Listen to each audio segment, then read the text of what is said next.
Good afternoon, everybody. Today is a historic day in the fight to protect our planet for future generations.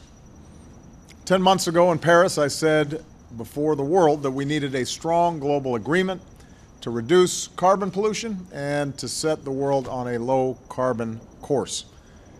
The result was the Paris Agreement. Last month, the United States and China, the world's two largest economies and largest emitters, formally joined that agreement together. And today, the world has officially crossed the threshold for the Paris Agreement to take effect. Today, the world meets the moment. And if we follow through on the commitments that this Paris Agreement embodies, history may well judge it as a turning point for our planet. Of course, it took a long time to reach this day.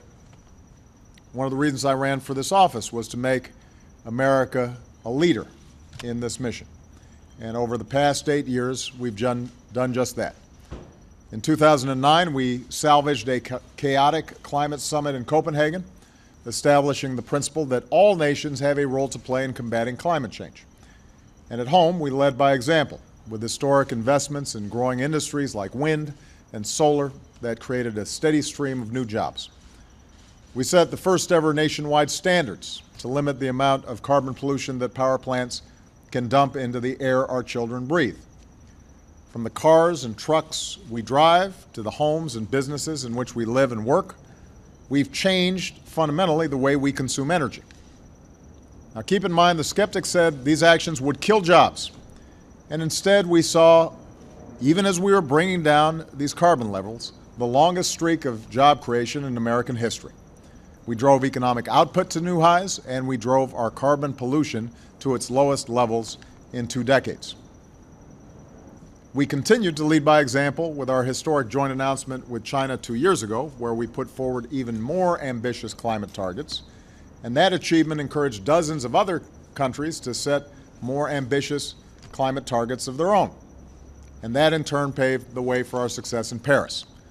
The idea that no nation, not even one as powerful as ours, can solve this challenge alone.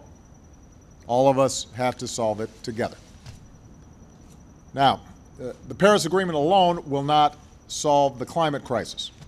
Even if we meet every target embodied in the agreement, we'll only get to part of where we need to go.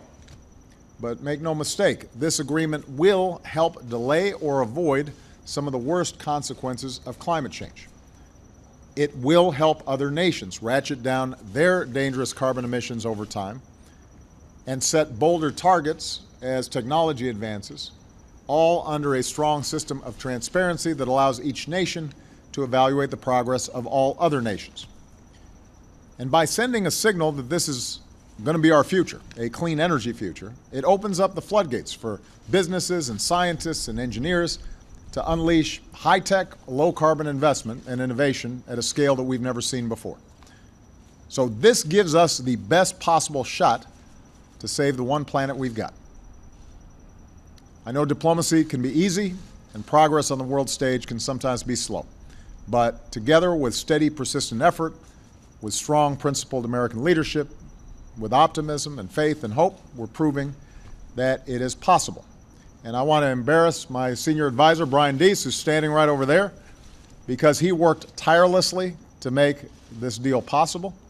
He and John Kerry, Gina McCarthy at the EPA, everybody on their teams have done an extraordinary job to get us to this point. And America should be as proud of them as I am of them.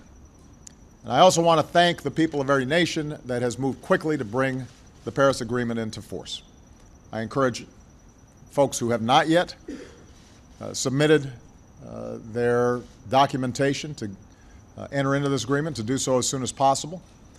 And in the coming days, let's help finish additional agreements to limit aviation emissions, to phase down dangerous use of hydrofluorocarbons, all of which will help build a world that is safer and more prosperous and more secure and more free than the one that was left for us.